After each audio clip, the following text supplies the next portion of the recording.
Hey everyone, quickly before we begin, a spoiler warning. I'm going to be showing some level 91 dungeon gameplay, so if you somehow haven't gotten there yet in the story, then here's your chance to minimize the video, taking out all of the audio, and I won't be talking spoilers, so you can just still listen to the rest of the video if you want to. This is also going to be the last spoiler warning that I will be giving, because usually I like to keep the channel spoiler free or give spoiler warnings in the first 2 weeks of a new patch coming out. It's now been 2 weeks since early access, so this is the last video that will get a spoiler warning. So with that out of the way, let's get into the video. Today I want to talk about 3 major things. We have the story. Again, I'm not going to spoil the story itself, but kind of talk about my experience. I'll talk about the content, and then I'll talk about the classes, probably in that order. So when it comes down to the story, a lot of people didn't really seem to like the Dawntrail story all that much, and they also didn't really seem to like Wuk-Lamat, our main character, quite a bit either. For me personally, I went into it with very low expectations. They also mentioned that the story was gonna be a bit more chill, more laid back. We're quite literally going on a vacation and kind of like partake in this contest that's going on over there in Tyrol. So I just went into it just kind of open-minded, I guess you could say, not really expecting all too much from the story, and I feel like by doing so I did still enjoy the story a fair bit. Was it amazing? No. Was it bad? Also no. I feel like the main part of commentary I would give on it is that the story that is there wasn't really all too bad, but the way how it was delivered wasn't really that good. As we progressed, especially through our first story arc, I feel like there was a lot of good things, like we got a lot of history about the country, traditions of the people that lived there. We learned a lot about the world building, like that was done quite well. But the problem is like how they delivered all of this information. That could have probably done quite a bit better. Some characters in the story are also just very one-dimensional, like there's one character in specific that just always does the exact same thing. The first time you saw it, it was funny. The second, the third, the fourth, the fifth, the sixth time, it got quite boring and just very one-dimensional. So it was kind of like, again, the delivery just wasn't really there. We also had a filler arc at some point in the story where I was like, I feel like we finally closed off chapter 1, let's move on in chapter 2. And then they just give us a filler arc, which took like 2 or 3 hours or something, and I was like, we could have really done without this. But then the final arc I did quite enjoy. Again, it wasn't without its problems, but I did prefer that over the final arc of Endwalker, for example. Like for me, Endwalker, the ending kinda fell flat on its belly, because I really did not like how Meteion is suddenly evil and wants to destroy the universe, and we have to go stop her, and all of our allies die at the end. Oh no. It didn't really give the emotional impact that I feel like it should have given, like for example with the allies dying as well. It was something where I was like, we know we're bringing them back, we can't just kill off the whole cast. And so it kind of left me feeling nothing of like the events that were happening. And then also Meteion as the final boss just felt kind of off, I guess you could say. So that's why the ending of Endwalker kind of didn't resonate with me, I guess would be the best way to describe it. Whereas this time around, the ending, while there were still some problems with the writing, in my opinion, and like the story itself, the final zone, the final boss, the way how this time around, with the final arc, how the story was told, I actually did think they did a good job here. But then the story itself was maybe a bit sus. Sometimes you're like, what is this, what's going on? Some things don't make sense. There's some plot holes that don't really like work together if you really think about it. But how it was told, like how they did the final zone, how we moved through it, I think that was done really well, and it definitely did get me emotional at some points in that story, and that is something that Endwalker kind of failed at towards the end, where I feel like it really should have had some emotional moments, but I definitely had them here. So I was quite happy with how everything tied together, and I do think like the way how we end the story makes me quite curious to see where we're gonna go next. Like I do know that we have the raid story coming out in literally a few days, which sort of ties into like a little tidbit at the end of the story, but it doesn't really tie into the main story ending that we got. We're left with a bit of like a cliffhanger, I guess you could say, as to like where we're gonna go next, and I'm really curious to see where the story is going to go from here. So yeah, that's kind of like my thoughts on the story, I guess. First arc, bit weaker, then we got some filler. Final arc was a bit better for me personally. Overall, the story itself wasn't too bad, but how it was told could have been done better. Also, one more thing actually going back to the story real quick, is that a lot of the story was told through cutscenes this time around. So for the people that enjoy watching cutscenes and going through the story, there's a lot of cutscenes there to be had. Like, there's a lot of watching and listening involved. Still a bit too much reading maybe on the cutscenes, but for the most part it was told through cutscenes, and that means that the people that don't like story, that just want to rush through it and get the endgame, when you hit the skip cutscene button, you're literally skipping like 75% of the expansion, which means that going from 90 to 100 is quite painless if you're just skipping stuff. So for those people, it will of course be a lot nicer than if you have to do like a million fetch quests or go talk to this NPC, then go talk to that NPC. For the most part, it's like you talk to someone, you get a long ass cutscene, so if you skip that, you're just like going through the story quite quick. So I feel like it's kind of the best of both worlds. People that enjoy story got a lot of it, people that don't enjoy story get a smooth ride to end game. So yeah, I still wanted to kind of add that to the story bit. Then let's move on to the content. This is where I can give a resounding yes. This was done really well. The dungeons were really cool. Expert dungeons are also fun, although there is one expert dungeon that I'm not really a big fan of. The final boss of that one is really good, but the rest of the dungeon, like, wasn't really a big fan of that. But the other two expert dungeons are really cool. In general, I feel like the difficulty of the dungeons has gone up. Their level 95 dungeon in particular is just one that I do not like using Duty Finder for, because the average dungeon run there takes somewhere between 25 and 30 minutes, and I'm not kidding there. Maybe I've just gotten really unlucky with my Duty Finder people, but I feel like I've only had one smooth run of that dungeon, and I have leveled 6 classes to 100 so far, mostly through dungeon spamming, so I've done that dungeon a lot. But yeah, the difficulty of the dungeons in general, I feel like went up a little bit. Once you've done them a bunch of times, like I have, they're just not that difficult anymore, of course. But there are still some mechanics that can kind of like catch you off guard, or like some AoEs that are overlapping and you're like, well shit, I guess I'm getting caught here. So it is a bit harder than before.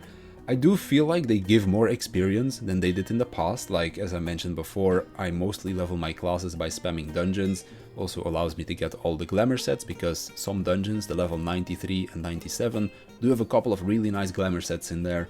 But it means that I do the dungeons a lot, and I do feel like we get through the dungeons faster in terms of experience. Like, I think in the previous expansions it took around 6 to 7 runs to go from one dungeon to the next, and now it takes about 4 to 5 runs instead. For me personally, I've just been doing 4 dungeon runs and then do some extra side content like side quests, fates, hunts, maybe a roulette here or there, and I'll use that experience to then bump myself into the next dungeon, do 4 runs again, and then repeat with the side content. And it's been really good so far. Again, if you've got like somebody else to queue together with, the dungeons aren't really that much slower if you've got a group that knows the mechanics, and you are rewarded more for it by just getting more experience at the end, which makes for a pretty good leveling experience. So yeah, dungeons, pretty good, liked it quite a bit. So, story, dungeons, let's then move on to classes. We got 2 new ones, we got a melee and a caster, Viper and Pixomancer. I leveled Viper first because that one seemed to be the most fun class to play. Viper is literally just pedal to the metal, you're going and you're not stopping. Whenever you like engage something on that class, you're just pressing so many buttons, you've got so many off global cooldowns, you got an attack speed buff, you just go and you keep going, and it's really fun to play. Like, it's basically, if you're somebody that always wants to be doing something, Viper is perfect for you. It's a really fun melee to play, it's got some positionals mixed in there, it's got a solution for like downtime or like disconnecting from the boss where you can like save resources for that. Your burst feels incredibly satisfying. It's just a really fun class to play. It's not very complex to play, it's just really fun to play, and I feel like that's quite important to have in your classes as well. Like, not everything needs to be big brain difficult to play. Sometimes simple and fun is definitely the answer, and I feel like Viper is exactly that. Pictomancer, on the other hand, is the complete opposite. That one does require a bit more thinking. There's a lot more resources that need to be managed, especially when it comes down to going into your 2-minute burst. Played around with it a bit on the first extreme trial, and the first run was just a complete mess of everything just being all over the place. And then as we did a couple more runs, I was like, okay, I need my 2 minutes here. This is what I need for that. This is matching up with this mechanic, so I need to like save movement resources or something, and it started to kind of like flow a whole lot better. So I feel like Pictomancer is a class where you'll be able to optimize a lot on a fight by fight basis to kind of like make sure that you can do your burst properly. And it was really fun to do that. Now, Pictomancer is a very unique class. It is definitely not going to be for everyone. Some people might really like the playstyle, some people might completely hate it, because it is just so very different from anything else that we have in the game so far. For me personally, it's something unique, and when something new and unique comes out, I'm always interested in trying it out. Played around with it a bit, as I said, in the extreme trial. It was fun. I definitely want to have more time on the class to play around with it, because it's just something different, and that can be really fun to play around with. So yeah, both of the classes get a big thumbs up for me. I think they were both really well designed. In terms of the other classes that we already had, it on paper first looks like they don't really get a whole lot new stuff. For the most part, classes get like one new button to press during their 2-minute burst, and that's kind of it. Some classes get 2 new buttons to press, crazy. But sometimes those buttons do have a bit more of an impact on the rest of the gameplay as well. For some classes they got mini reworks, like Monk and Dragoon for example got a mini rework as well, which both of those classes feel pretty good to play right now, by the way. But for the most part, it didn't really seem like classes changed a whole lot, but what has changed is mostly been like some quality of life stuff leading up to level 90, and then from 90 to 100 they just got like a little bit of extra flair. Again, for the most part, it's going to be in the 2-minute burst that you got some new stuff, but it does change how you approach the burst for some of these classes as well, which kind of like keeps them fresh and fun again. Classes already played pretty well in Endwalker, minus a couple of them, and those did get some quality of life changes to make the experience better, or to like smooth things over a little bit. And then going from 90 to 100, they just got some extra spice added to their rotation. But at their core, a lot of classes still play very similarly to what they did in Endwalker, just with a little bit of extra added to them. Some classes also got some minor changes that are like behind the scenes changes, so to speak, that then kind of end up playing out the same, but the way how it works is different. Like for example with Monk, I'm gonna just use this as an example. Monk used to all be about buffing and debuffing the boss, and right now instead of looking at your buffs and your debuffs, you're looking at a job UI, because they took those buffs and debuffs and put them into a job UI instead. So while the idea of how you play Monk is still exactly the same as before, how you go about doing it is a little bit different. So gameplay wise it didn't change much, but how you interact with the class, I guess you could say, is a little bit different, so it still feels fresh. And personally, I'm a really big fan of the new Monk.